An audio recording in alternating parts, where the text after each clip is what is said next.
And a good morning to you. Welcome inside the Bottom Line. Hot. 96 degrees already this morning. Oh, wait a minute. I'm sorry. It's 68 degrees. It feels like 96 degrees up here. It is thick. It is humid. And go ahead and get used to it because that's what you're going to see all week. That's not going to change. It's going to be a little on the nasty side, I guess is the best way to put it. But it's okay. We'll get through it. Summertime, the official summer, what'd you say, 20 days, 21 days? Isn't it June 20, 21st? Something like that, yeah. 22 days. So, well, that's by the Gregorian calendar, but if you go by the regular, you've got that to look forward to. Yeah, but the regular calendar says, I mean, I say regular, the seasonal calendars, it starts to tomorrow. Uh-huh. But hey, but you know what? It doesn't really matter. It's hot. Hey, it is what it is, right? That's exactly right. So go ahead and get used to it. You can label it all you want. It is what it is. It is cool. Most places where I'm going to be, or I'm going to try to make it be that way. Oh, good. Because I'm not a friend of hot weather. Fat people sweat. I'm a poster child for that. Richie, good morning. Richard, good morning. Milton, Sissy Lee, good morning. Melt like Frosty. Huh? Melt like Frosty. That's exactly right. I heard a comedian say one time they were so poor that they couldn't afford ice cream that his mom would pour milk in a bowl and call him and say, "You waited too long. It's done melted." That's awful. Is that not cruel? Couldn't get by with that with the bull. Inflation. Yeah. That's what it is. Right. That's what it is. Glad to have you along this morning. East Lincoln was eliminated in the high school playoffs over the weekend, and I think we talked just a little bit about that. But all of our local teams are out right now. On WLON, we'll start picking up some American Legion coverage on for the Lincoln team and the Cherryville team. We're working on a schedule now. We'll get that out to you as soon as we can. Let's see what else we got going on. Do you watch any of the races? Do you do races? Mm-hmm. I don't. I watched just because we went to Chili's and had lunch on Sunday. I watched a little bit of the finale of the Formula One and Monaco. Mm-hmm. They race in the streets. Oh, yeah. And I was reading because the cars look the same, but there's a lot of differences between Formula One and Indy. Of course, the Indy 500 was Sunday, right, and then the Coca-Cola 600 was on Sunday night. I think they start about 6:25, I believe that's right, where they start and then end up in the dark. That's what they like to do. And I believe it's the Boston Celtics and the Warriors. Oh, they're still playing basketball? Yeah, nobody cares. I don't care, but I just thought I'd give you that update. Warriors and Celtics in the finals. We'll kind of have to see where that goes. I think that season, like most of them, are way too long. They start in October. First of all, start after Thanksgiving and before June. Easter. And it's June. Yeah, come on, man. Come on. Athletes talk about, they can't they take nights off, but nobody wants to cut back. Well, we'll cut back on the games, but you got to pay me the same thing. Well, it don't work that way.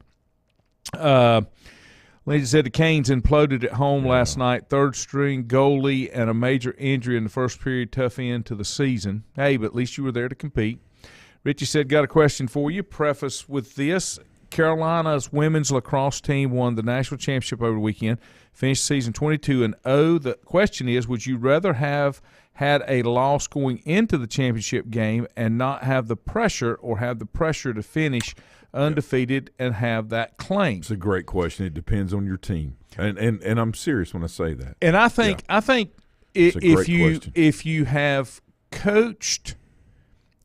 coached your team right, you're not chasing the undefeated. The undefeated will happen if you reach your goal of winning the championship. If that's how you go into the championship playoffs. That's a great point, and it's a great question. And I think it has to do with the mindset and the makeup of your team. In theory, if you don't have an experienced team, it's much better to take one on the chin so you don't get overconfident and still understand that you can fall. Still goes back to coaching. Right. And it's mindset. Managing right. expectations. Right. And it's mindset and, just understanding of the players, what their role is and what they've got to do in order to keep achieving the ultimate goal, which is, obviously to win the national championship. Mm-hmm. I mean, it is for most. Winning a state championship or national championship, normally, I say normally, that's not right. Should, in my opinion, should be the ultimate goal. That's correct. Not, hey, we're going to win it locally in our little pond and then see what happens after that. I think if you set your goals to that level, then the little pond should take care of itself. Well, that's what you're going to do. Because you can't get to that level if the little pond don't. Hit it here, set it up there, go as high as you can go. Yeah. I don't know, man. Whatever. And to be fair, NC State got snubbed by the NCAA according to Lindsay. They did. They should have been in the tournament. I'll give you the rundown on all those teams that got announced yesterday. So at did noon. Wofford. Wofford got crushed. They played almost and I say perfect regular season. They were very, very, very good. They were nationally ranked, hit the top 25, a few times during the season. Very good team, very good baseball. And the way their conference tournament set up, the tournament champion gets the automatic bid. So what you do all year comes down to one game, okay? Now, we talk about that with pro baseball, right? They have many more games to decide. In college baseball, I'm the exact opposite of the opinion on that. I really think that, if you're number one, you're going, until, you just go. If you're number one in the regular season, then you should get that automatic qualifying bid. I don't like that. UNC Greensboro, great coach. Billy Guy, when he coached East Carolina, I've known Billy, for a long, long time. Greg Starbuck, who's assistant there. He was my brother's Grant's coach at Elon. It's Grant's best friend, coached at Clemson. Those guys do a tremendous job, not taking anything away from them. They were second all year. But as good as Wofford was and as well as they played, one game, they're out. They get snubbed. Same thing with NC State. That's ridiculous. That is ridiculous. Let me give you how this works. Here's the way that it works. The field this year includes 31 automatic bids via conference championships. This is a 64-team field, and 33 at-large entrants. The first round of play is known as the regional, double elimination. Each of the 16 number one seeds host a respective 4-team regional when possible. Each of the 16 regions are seeded 1 through 4. In each region, 1 faces 4, 2 versus 3 on the first day. Losers of those 2 games then play each other while the loser plays an elimination game. The winner of each regional advances to the super regional, which includes a total of 16 teams, and it's a best-of-3 series. The winners of the super regionals, 8 teams in all, advance to the College World Series, and it's a double elimination format until the final 2 teams are left standing. At that point, slates are wiped clean. It's a best-of-3 series. Now, here is, for this year, ranked in order with their regular season records, may be considered the pre-tournament favorites to go to Omaha. Tennessee, they are. Stanford, Oregon State, Virginia Tech, A&M, Miami, Oklahoma State, East Carolina. Also, East Carolina's in there. They're in there every year. If a national seed wins its region, then it hosts the super regional when possible. That's right. And the Knoxville region looks like this. It is Tennessee versus Alabama, Georgia Tech versus Campbell. It should be Alabama State. Alabama State, you're right. I'm sorry. Is that what it is? That's correct. Okay. The Stanford regional is Stanford versus Binghamton, and then Texas State versus UC Santa Barbara. And then the Corvallis regional, that's Oregon State versus New Mexico State, Vanderbilt versus San Diego. The Blacksburg regional, Virginia Tech versus Wright State, Gonzaga versus Columbia. College Station regional down in Texas A&M. Texas A&M will host or will play Oral Roberts. TCU will play Louisiana. Now, that is the Raging Cajuns that did pretty well on the football side. They are very good in baseball. Very good. Coral Gables regional down in Miami. It's Miami versus Consecas, and then Arizona versus Ole Miss. Stillwater It's Oklahoma State versus Missouri State, Arkansas versus Grand Canyon. Yep. In Greenville, it's East Carolina versus Coppin State, Virginia versus Coastal. That's going to be some pretty good baseball right there. Yeah. In ECU. There'll be a lot of offense in that regional. And the way East Carolina hosts regionals, if it's something you could get down there to see or find a way to get in, because you probably have to scalp a ticket to get in, you really need to try to do it. Sweat Fest. Dude. Greenville's warmest time of year. I spent like 25 years down there. It's pretty hot. Austin Regional. Didn't start gaining weight till I moved west. Texas versus Air Force. Louisiana Tech versus Dallas Baptist. And then the Chapel Hill Regional is Carolina versus Hofstra. And Georgia versus VCU. That will be good. Hattiesburg Regional down at Southern Miss. It's Southern Miss versus Army. Army not normally a team you see in the baseball region. Well, let's just say they're very disciplined. Yeah. LSU versus Kennesaw State. Right. And then the Louisville Regional, it's Louisville versus Southeast Missouri State, Oregon versus Michigan. Yep. Gainesville Regional is Florida versus Central Michigan, Oklahoma versus Liberty. The Auburn Regional is Auburn versus Southeastern Louisiana, UCLA versus Florida State. Maryland Regional is Maryland versus Long Island, Wake Forest versus UConn. Right. And then down at Georgia Southern, Statesboro, Georgia, Georgia Southern versus UNCG, and Notre Dame versus Texas That'll be a good one. Tech. Now, let me tell you. Let me give you a little breakdown on something, okay? Okay. So when we look at the teams that are what we consider northern teams, that means maybe colder weather teams, okay? And especially players coming out of up that way, Connecticut, Michigan, even Notre Dame. I mean, it's South Bend, right? So if they recruit locally, which a lot of them, I say local, within a 500, 3 to 500 mile radius, right? Yeah, they're cold weather players. What does that mean? They have excellent pitching, they have excellent catching, all right, and they hit very, very well. Defense is okay, but because they have to practice indoors so much, that's the skill set a lot of times. Do they play a split season? No. They used to. There used to be split seasons in the northern cities. They'd play some in the fall, and then they'd – I mean, you can if you want to now, but nobody does it. They just come south and play a bunch because they can because of their budgets. They'll just come down to like when I was at ECU, like West Virginia teams would come down. Like let's see, who was it? Fairmont? Well, no, who was it? Well, anyway, we had teams that would come down from West Virginia or from University of Baltimore, Maryland. All right, not Maryland, Baltimore, Maryland would come down. We had like UConn, a couple other ones would come down, and that would be for 3 or 4 weekends, and we'd either play them or have 2 or 3 other teams down there and play just a little weekend series so everybody could play. UNC Asheville, they came and played us back in the day when it was still a little chilly in the spring, I guess. UNCA would come down and spend a weekend with us, and that was their budget at that time was not very good, so they didn't have money for hotels, so they stayed in team rooms. So we knew all the guys because we all grew up playing against each other in state games and Legion and all this. So we just let them stay with us. So it was a weekend of just baseball and hanging out, man. Yeah. Great times. Party Central, East Carolina. It was incredible. Those guys were like, oh, my God. They were begging their coach. And what's funny is the manager for the Cardinals, Mike Schilt, was one of the assistants up there at that time. So he actually recruited me when I was in high school. But anyway, about the northern players, that's what you're going to get when they train indoors. The skill set they got is pitching and catching. Yeah, you can take ground balls inside, but it's not the same. And, of course, you hit a lot and you work on your speed. So the defensive side of the game, you just get outside when you can.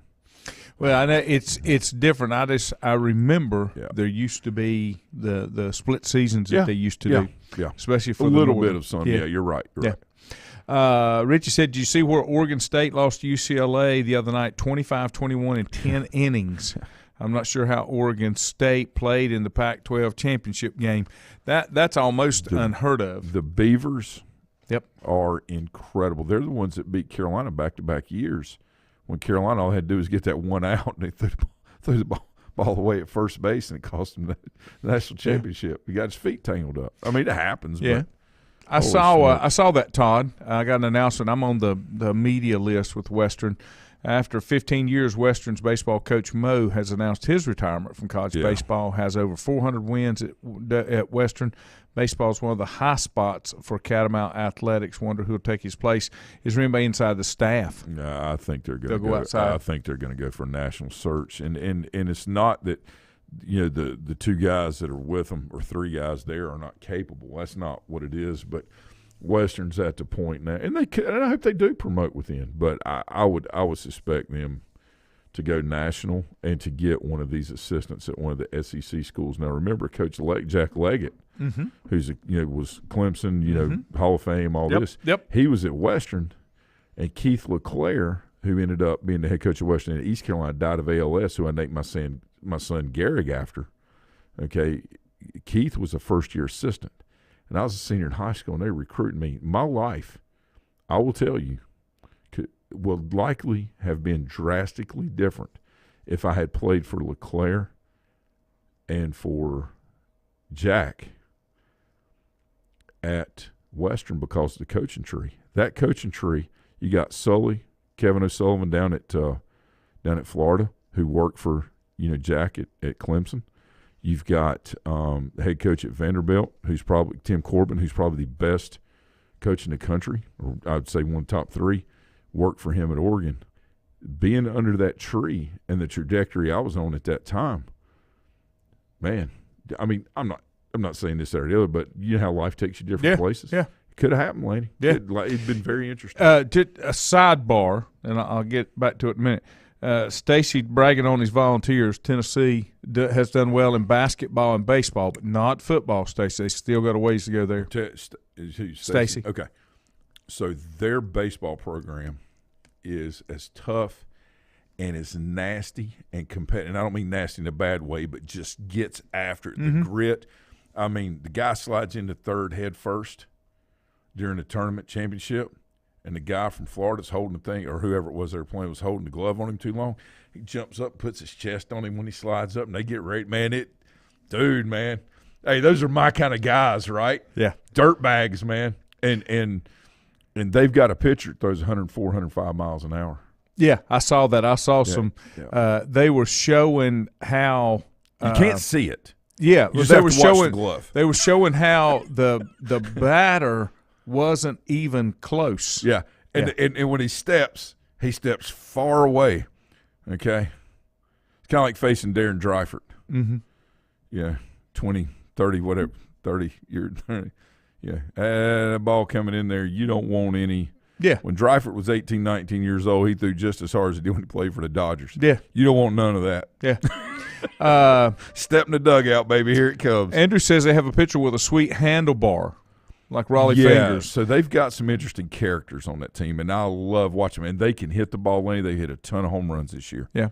Ton of home runs. Richie said that he's heard some Clemson fans that might be okay by sending Monty Lee to Western. Yeah, so it's been a tough run, okay, and there may be some shakeup in Tiger Town because their name's not listed in the bracket anywhere. Well, and they've been pretty perennial when it comes to that. And when Jack, Coach Leggett, was there, who, if you've not read his book, you need to look it up, the latest one he's got.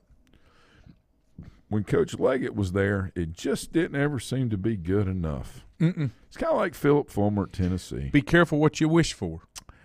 Because you can go the other way. You think you're making an upgrade, but you can slide the other way just as easy. Yeah, it's kind of like saying to somebody, every time I see you, there you are. I don't know, man.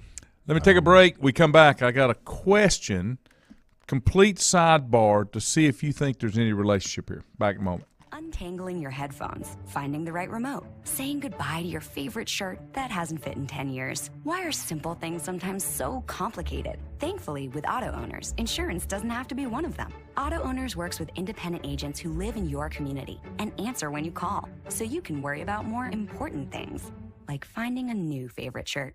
That's simple human sense. Call Mooney Insurance in Maiden or East Lincoln Insurance in Denver or visit mooneyinsurance.com.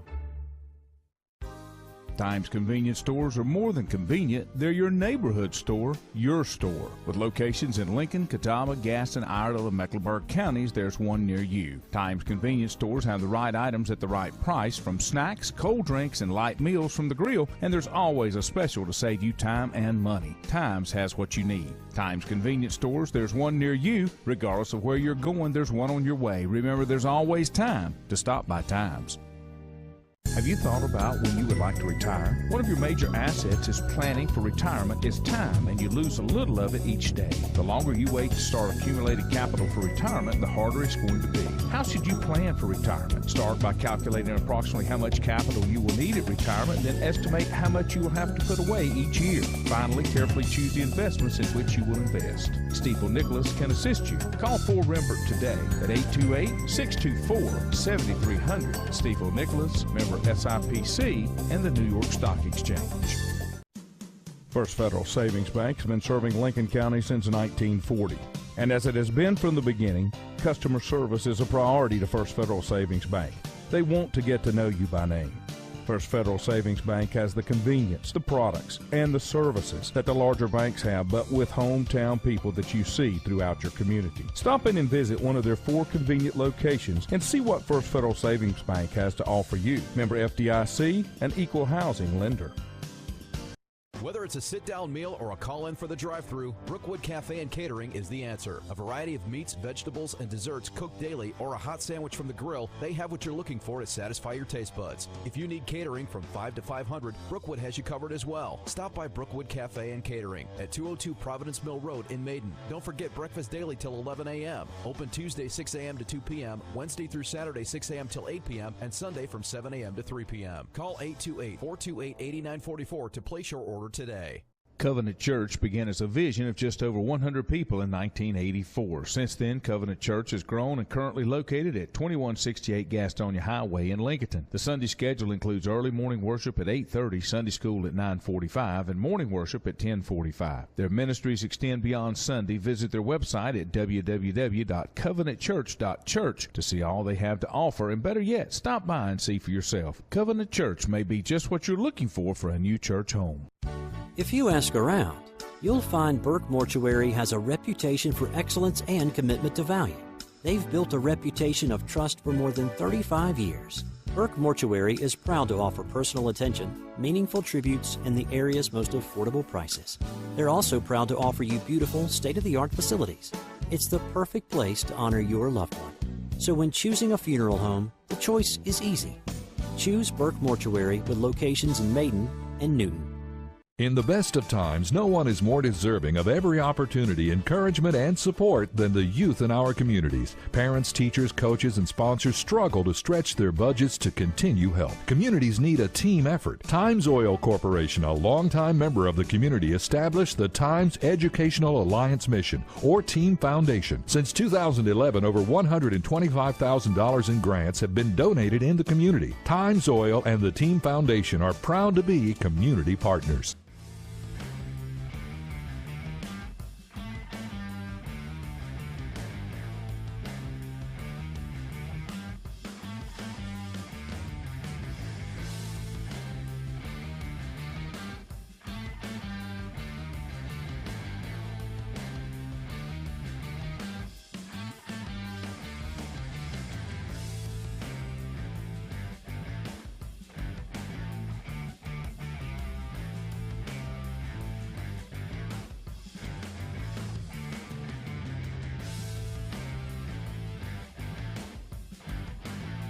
Yeah, welcome back. Yeah, trying to get 4 straight. I didn't want him to be hearing the words backwards if he put his headphones on. He got his left and right mixed up. It's like that left-handed rake I got in the house. Don't want that to happen. Don't want that to happen. All right, I'll remind you about something. I got something coming up this Saturday, and I don't think there's anybody in the sound of my voice that will not understand or not be familiar with this. We are going to be, WLON's going to be, and I'll be there live on remote from 10 to 1 this Saturday. They're going to shut down the street around Court Square for the 65th anniversary of City Lunch. And, oh, my goodness. We'll be there from 10 to 1, and then there's a band coming in from 1 to 4.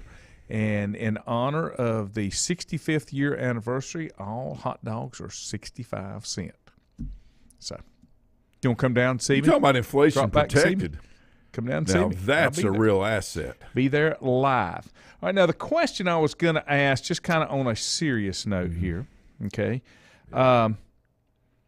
Sometimes you wonder if there are environmental contributors to certain diseases or illness. It's a little unusual. I know there's at least 2 coaches from Western that have suffered from ALS. Bob Waters. Bob Waters, he recruited me when I was in high school. God, what a great guy. He was a great guy. And then the baseball coach. Keith LeClaire. Uh-huh. And, you know, you wonder, is that just coincidence? And then I think I was telling you, there have been a couple of parents or teachers, I'm not exactly sure, women out of the North Lincoln area that have had a very rare form of cancer, and they've looked at whether it's well water, some type of contamination, but it's just a little unusual, I think, when you have multiple folks that have had a common thread on some type of a tragic disease in ALS. And I'm trying to remember the guy that was the assistant that took over after Coach Waters, Steve something. Cannot remember his last name. Football, Todd, you ought to know that. I was going to say, Todd's listening. He might remember. We used to do, when I was coach at West Lincoln, we used to do their camp. We'd go up to West Lincoln. Oh, yeah. And do their camp. Yeah. And then we had done some down at, I guess it was Georgia State. We did some camps down there. But Steve was the coach, and he remembered me because he was on staff with Coach Waters when I was in high school. Rich said, you used to go to city lunch and get 2 hot dogs and a cheeseburger and pay less than $3. Yeah. Milton said, can't beat a city lunch hot dog. We have them when we do remotes. That's one of our participating sponsors that do stuff with us if we need some food. And Steve Hodgkin, thank you, Hodgkin. Yes. Is that it, Hodgkin? Yes. Yep. Thank you, Bob. That's exactly who it was.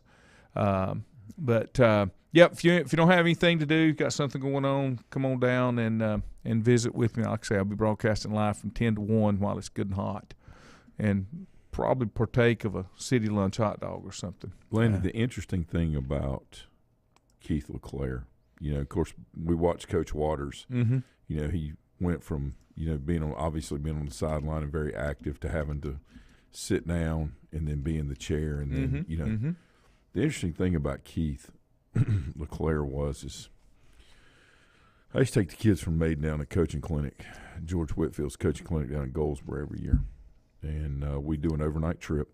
We basically stay in 2 hotel rooms, and budget was thin's probably not the appropriate word, non-existence, better word. So me and Robbie Abernathy load him up in my parents' van and his parents' van, and we'd take them down. Mm-hmm.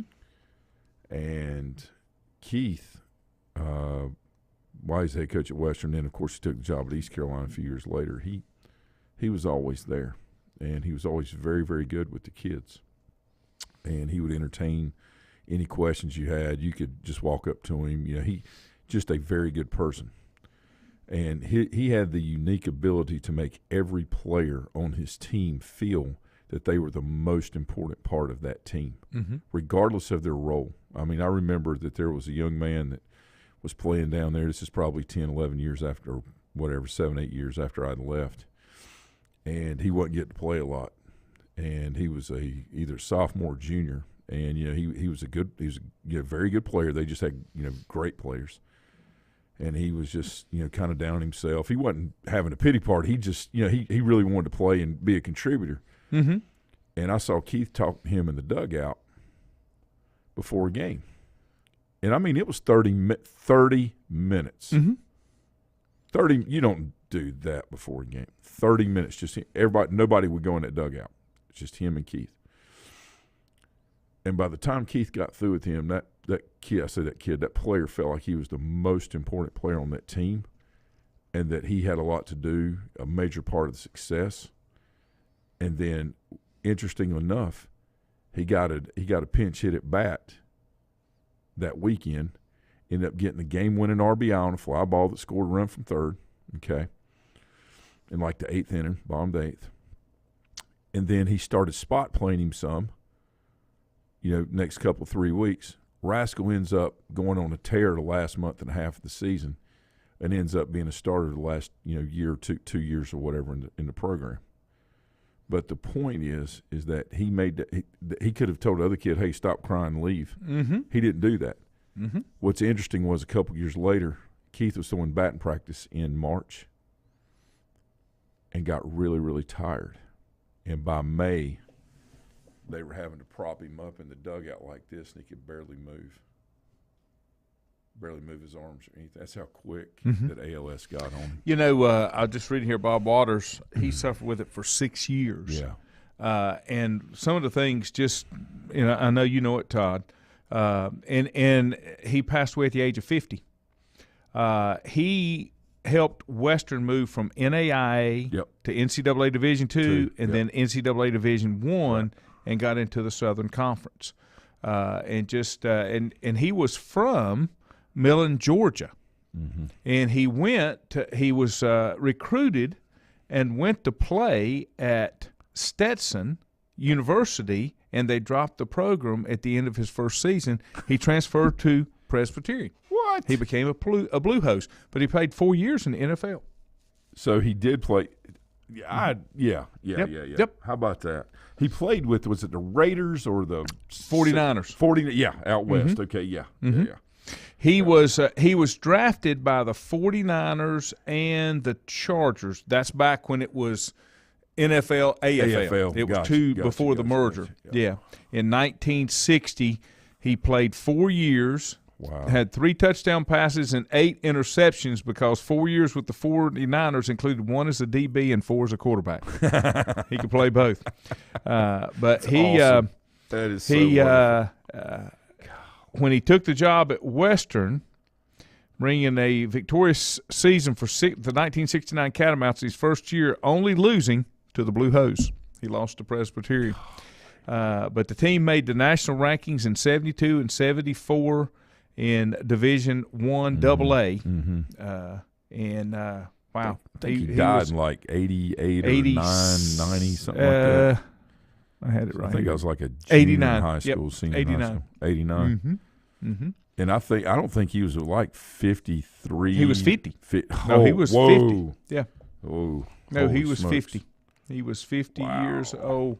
Wow. And Bob Waters, when he had one guy between him and Steve, Dale Stram was there for 1 year, and then Coach Hodgin took over after that. Yep. And then it's kind of been a revolving door since then.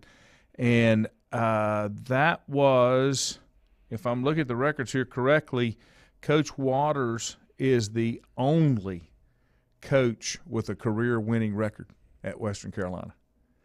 Out of all the coaches starting back in 1931, that was it. So Coach Hodgin didn't have one? Mm-mm. Coach Hodgin was 31 and 45. What about Briggs? Spear was 33 and 68. Briggs was 22 and 43. What? Wow. Dennis Wagner was 8 and 36. Yeah, and I Kerwin remember that. Bell, the current coach, is 3 and 9. You go through there, that there's not a coach. Coach Waters was 116, 94, and 6. Yeah. Yep. Wow. Which is kind of amazing. Western has had Todd said Dale Stram followed Bob Waters and only lasted one season, and Coach Hodgin for 8 years. Mm-hmm. Yep. Let me take a final break, and we come back. We'll get into something else. Untangling your headphones, finding the right remote, saying goodbye to your favorite shirt that hasn't fit in 10 years. Why are simple things sometimes so complicated? Thankfully, with auto owners, insurance doesn't have to be one of them. Auto Owners works with independent agents who live in your community and answer when you call, so you can worry about more important things, like finding a new favorite shirt. That's simple human sense. Call Mooney Insurance in Maiden or East Lincoln Insurance in Denver or visit mooneyinsurance.com.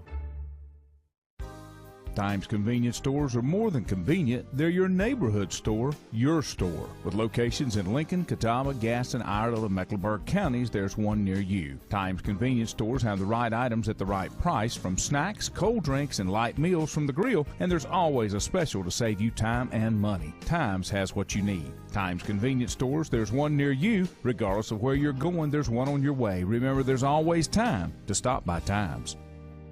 Have you thought about when you would like to retire? One of your major assets is planning for retirement is time, and you lose a little of it each day. The longer you wait to start accumulating capital for retirement, the harder it's going to be. How should you plan for retirement? Start by calculating approximately how much capital you will need at retirement, then estimate how much you will have to put away each year. Finally, carefully choose the investments in which you will invest. Stifel Nicholas can assist you. Call Ford Rembert today at 828-624-7300. Stifel Nicholas, member SIPC, and the New York Stock Exchange.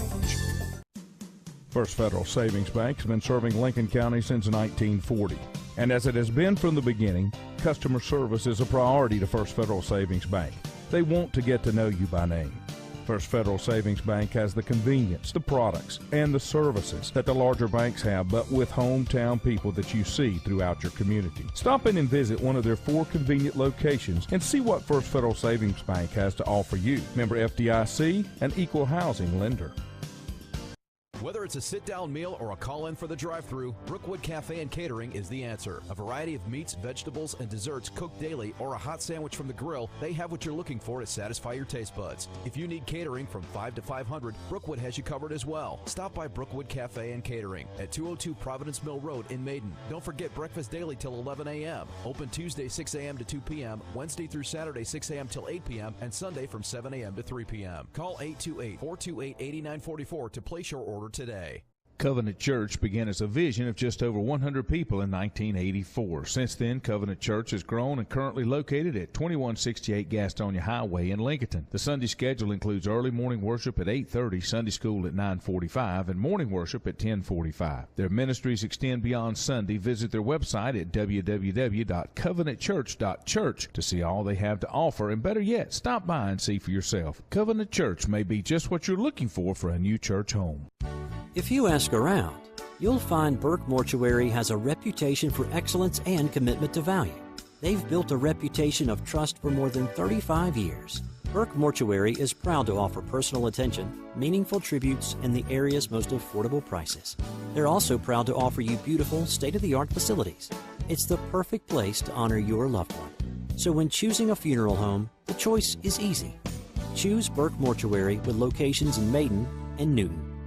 In the best of times, no one is more deserving of every opportunity, encouragement, and support than the youth in our communities. Parents, teachers, coaches, and sponsors struggle to stretch their budgets to continue help. Communities need a team effort. Times Oil Corporation, a longtime member of the community, established the Times Educational Alliance Mission, or Team Foundation. Since 2011, over $125,000 in grants have been donated in the community. Times Oil and the Team Foundation are proud to be community partners.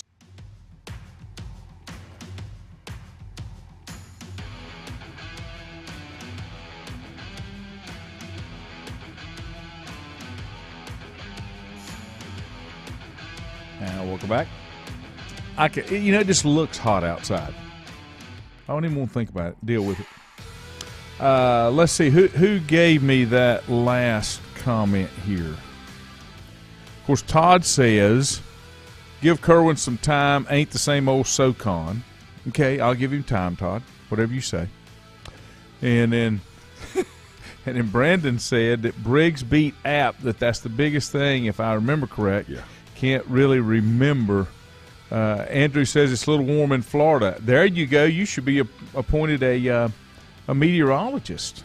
I'm sure it is warm in Florida. You don't go this time of year. Let's see. I pulled up Briggs. It doesn't mention that on his Wikipedia page, but he played quarterback at AC Reynolds and in Asheville, then at Western, then was head coach at Cherokee from 14 to 18, leading them to a 1A title in 2017, overall record of 37-29. Did not have a winning record at Western. let's see. He also you say he coached at Cherokee. Is that right?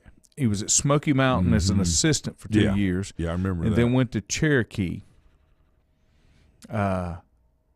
He had been he was at Western as an assistant for 6 years, and then went to NC State as an assistant for about 10 years, then went to Connecticut a couple of years, then came back to Western as the head coach. I know the name, but I can't figure out why. I just Kent Briggs, he's just a little bit older than I am. Cherokee, their stadium is where? It's right there on campus. I mean, is that that's not the little stadium that you see when you go into Cherokee on the right, is it? So it's right there with the high school. It's in the back. So we played them when I was at Irwin. And I think this is the middle school stadium that I see. It's not real big. Okay, obviously there's small 1A, 1A school, whatever. But it's pretty good football. pretty good. Pretty good. A lot of they could get after it.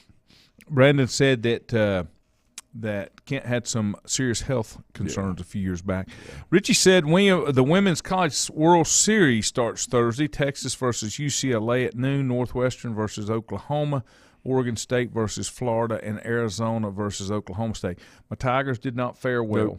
Nope. They weren't embarrassing losses. I think they lost. No. I think they lost 2-0 and 5-2 or 5-3. I mean, at least competitive, but that's year 3. I mean, 3 years in. I know. Come on. Yeah. Hey, got to figure it out. Life is good. Got to figure it out. Life is good. Todd said Briggs won a state championship at Cherokee.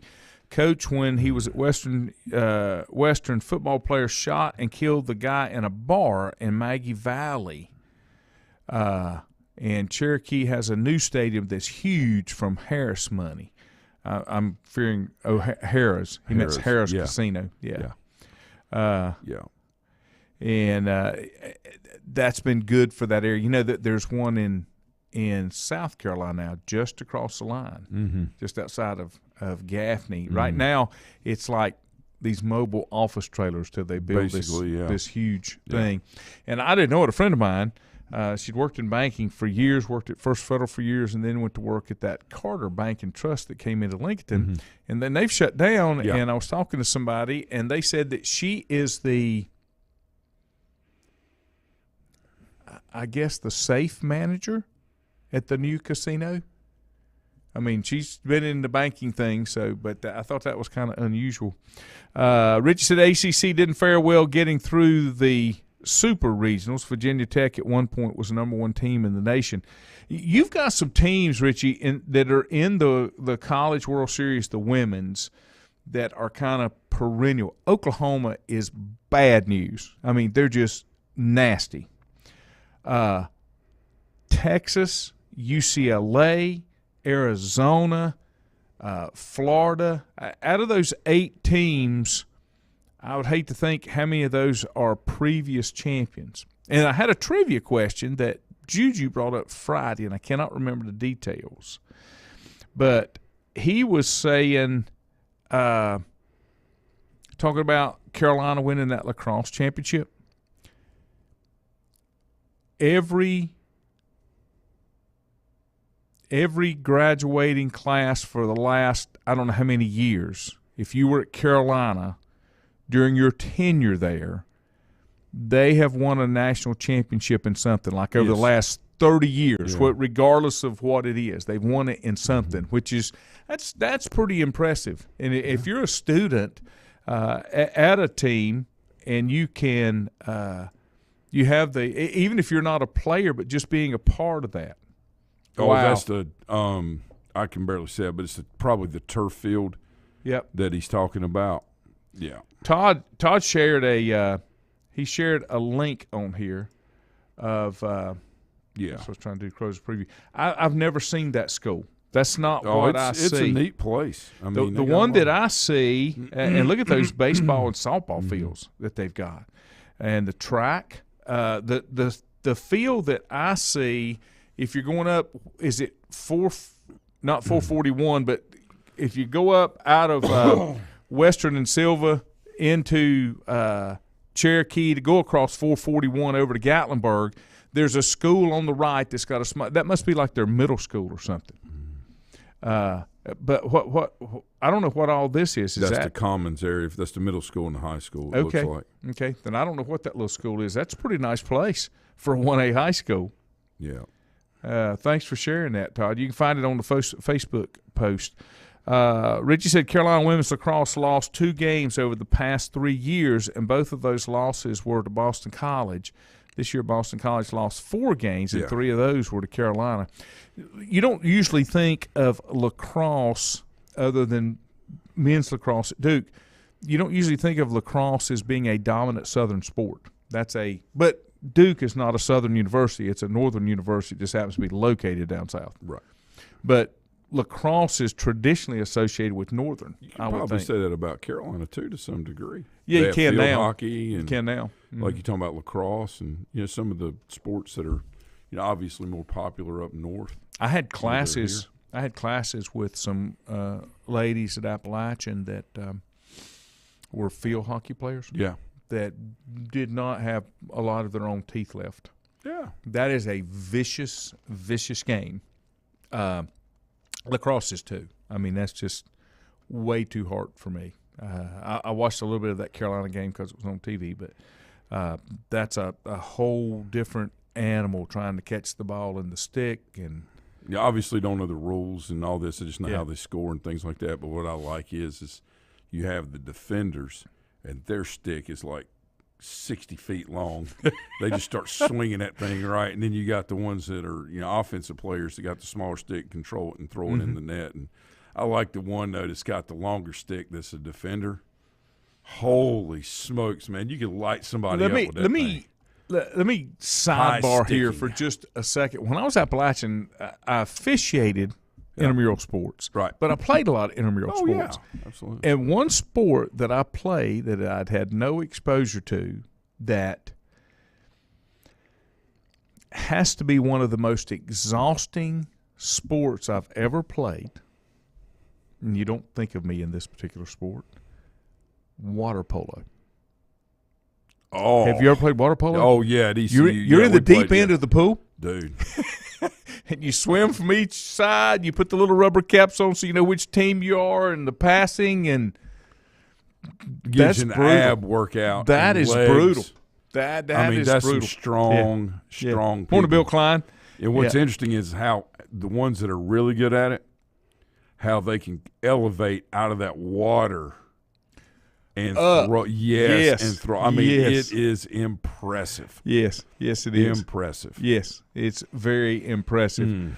But we played everything. We played flag football, basketball, softball, water polo, bowling. Yeah, we played. If there was a sport to be played, we played it on the intramural side.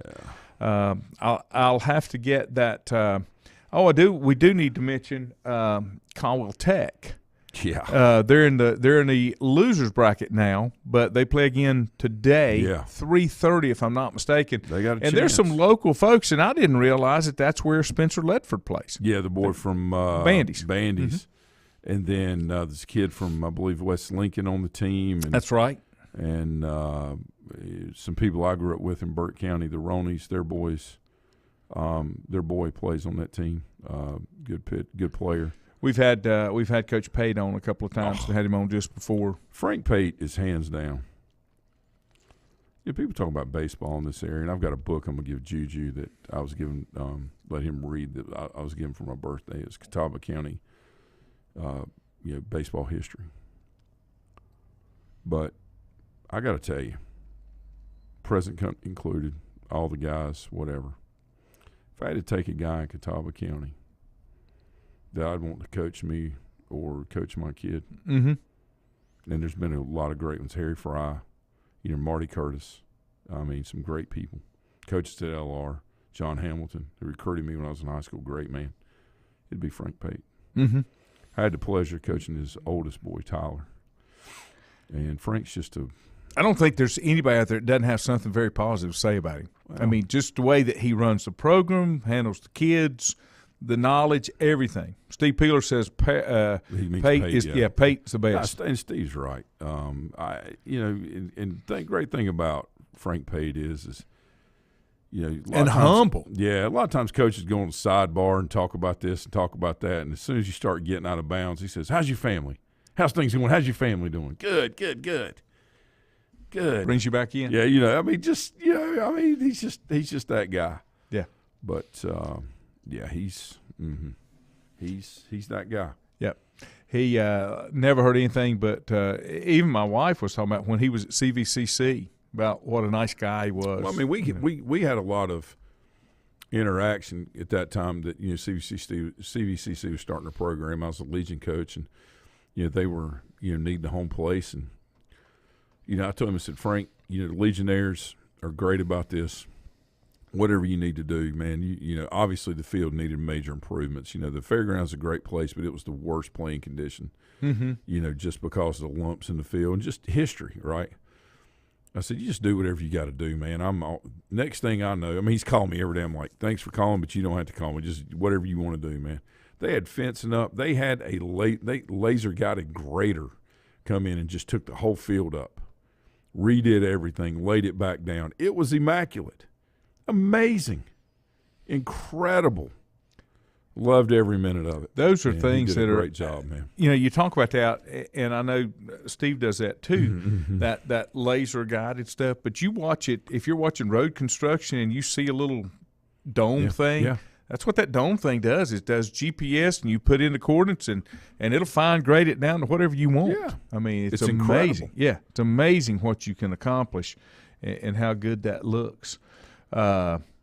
Let's see if there's anything else going on. Of course, as we said, baseball regionals get underway.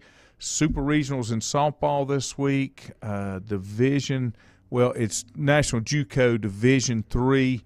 That continues. I think that's the only local team left would be Caldwell. And they're playing at Tusculum up in Franklin, Tennessee. Does that sound right? I believe that's right. But they're playing up there. Todd, we're not keeping up with that. The Charlotte Football Club, the soccer team, just fired their head coach. Of 1 year? Wasn't this their first year? 1 year and they fired their head coach? I wish he was that motivated on the Panthers side to get that one put together, but obviously that's not quite as important as it is. Let's see. I guess I need to go get this day started.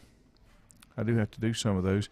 D2 College World Series is in Cary, and North Greenville's playing in it. That's a tremendous complex. You've never been there to see. Have they never played some baseball championships in Cary? Yeah. High school? Yeah. Well, no. No? No. But, they. There's one in Raleigh or outside Raleigh. Mudcat Stadium. Okay. They play there. Or they did. I say they do. They did in the past. They played NC State. The year 99, we went down and played Bladenboro in the 1A state championship.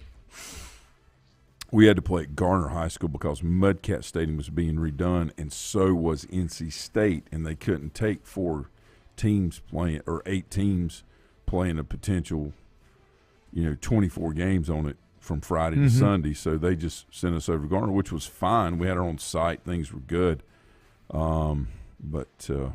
Yeah. All that football stuff, Todd said that was just for you four, being the huge soccer fan that you are. Chad Mullis said four's all about some kickball. Oh, and boy. Richie says football. Yeah.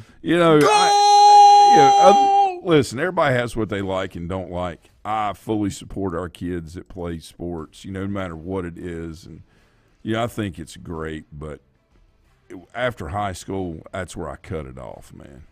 I just can't. And, whatever, man, whatever. I mean, it's just like people saying, some people may say they don't like football Americano or basketball or anything. I mean, that's fine, but is what it is. You know what you'd say? Tomorrow, Juju may actually be in studio because school is out. Yeah. Yep. He said they've got some testing going on. Just depends on what the schedule is. Makeups. But after that, he'll probably be in here That's couple cool. days a week. Good. And the more the merrier. That's the way we look at it. Have a great post-Memorial Day. Hopefully you don't have the Memorial Day hangover. I came here and did the show yesterday morning, then I went home and did absolutely nothing except lay around and watch World War II documentaries. Really fascinated by that. I told Ford it should be required watching for everybody so you remember what happens if you let your guard down. Required. Yeah. Have a great day. We'll see you tomorrow. Have a good one.